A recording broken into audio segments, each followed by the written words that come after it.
Tax अधिकारियों और बड़ी बड़ी कंपनियों के बीच आप जानते हैं हमेशा एक चूहे बिल्ली का खेल चलता रहता है। एक तरफ होते हैं नियम बनाने वाले और दूसरी तरफ वो जो उन नियमों में कोई ना कोई रास्ता खोज ही लेते हैं। और इसी खेल का सबसे शक्तिशाली हथियार है GAR यानी जनरल एंटी अवॉइडेंस रूल्स। तो चलिए आज इस दिलचस्प टॉपिक को परत दर परत समझते हैं। सबसे पहले हम टैक्स प्लानिंग और टैक्स अवॉइडेंस के बीच का वो बारीक सा फर्क जानेंगे। फिर ये समझेंगे कि भाई इस नियम की जरूरत ही क्यों आन पड़ी और ये असल में काम कैसे करता है, और हाँ, इसका बिजनेस और इकोनॉमी पर क्या असर होता है ये भी देखेंगे। चलिए सबसे पहले ये समझना बहुत ज़रूरी है कि कंपनियां अपने टैक्स को लेकर किस तरह के अलग-अलग रास्ते अपनाती हैं।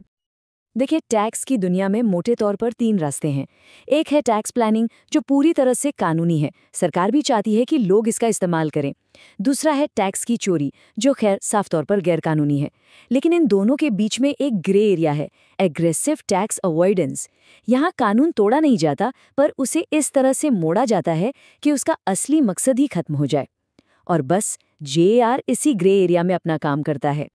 तो सवाल ये उठता है कि सरकारों को आखिर इतना पावरफुल नियम बनाने की जरूरत क्यों महसूस हुई? इसका जवाब छिपा है एक बहुत बड़ी रकम में। जब कंपनियां टैक्स चुकाने से बचने के लिए कानूनी दांवपेच का इस्तेमाल करती हैं, तो दुनिया भर की सरकारों को हर साल अरबों खरबों डॉलर के रेवेन्यू का नुकसान होता है। सोचिए, ये वो पैसा है जो शायद सड़कों, अस्पतालों और स्कूलों पर खर्च हो सकता था। अब इसका एक क्लासिक तरीका समझिए।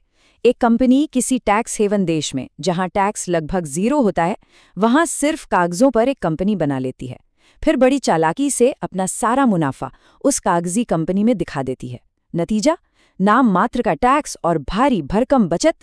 अब टेक्निकली तो ये सब कानूनी हो सकता है, पर क्या ये सही है?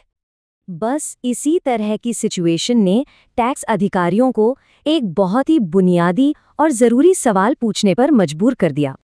सरकारें आखिर तब क्या करें जब कोई तकनीकी तौर पर तो कोई नियम नहीं तोड़ रहा, लेकिन साफ साफ कानून की आत्मा का, उसकी भावना का मजाक उड़ा रहा हो?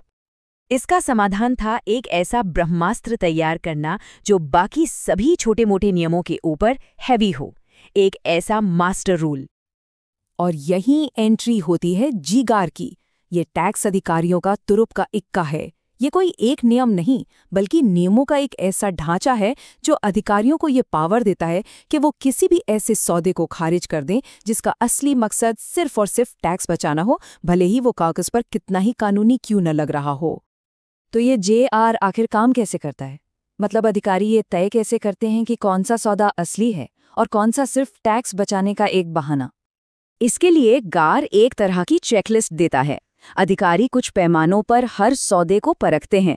वो पूछते हैं, क्या इस सौदे का कोई असली व्यावसायिक मकसद है भी, या ये सिर्फ टैक्स नियमों का गलत इस्तेमाल करने के लिए बनाया गया है? क्या ये सौदा उन तरीकों से किया जा रहा है जो आम बिजनेस में इस्तेमाल नहीं होते?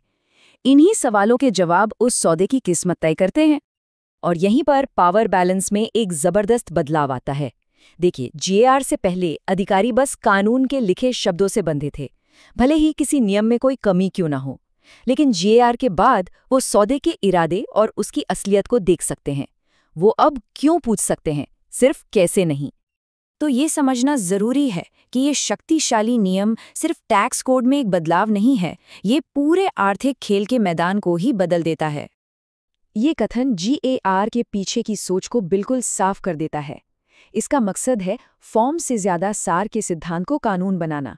मतलब जो दिख रहा है उससे ज्यादा जरूरी ये है कि पार्टियों का असली इरादा क्या है और सौदे का वास्तविक उद्देश्य क्या है। इसका असर बहुत गहरा होता है, खासकर विदेशी निवेशकों के लिए। GAR एक अनिश्चितता का माहौल बना सकता है।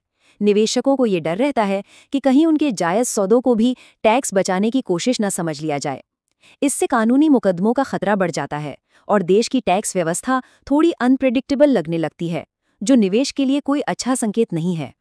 और ये हमें आज की टैक्स पॉलिसी के केंद्र में मौजूद एक लगातार चलने वाली कशमकश की ओर ले जाता है। GAR उस नाजुक संतुलन को दिखाता है जो हर सरकार को साधना पड़ता है। एक तरफ उन्हें टैक्स चोरी रोककर देश के लिए रेवेन्यू सुरक्षित करना है, वहीं दूसरी तरफ उन्हें एक स्थिर और भरोसेमंद टैक्स माहौल भी बनाना है ताकि देश में इन्वेस्टमेंट आता रहे और बिजनेस फलता फूलता रहे। तो अंत में ये हमें एक बड़े सवाल के साथ छोड़ देता है, क्या GAAP की ये जबरदस्त पावर समाज के लिए एक जरूरी ढाल है या फिर अर्थव्यवस्था के लिए एक जोखिम भरा हथियार जिसकी धार दोनों तरफ है?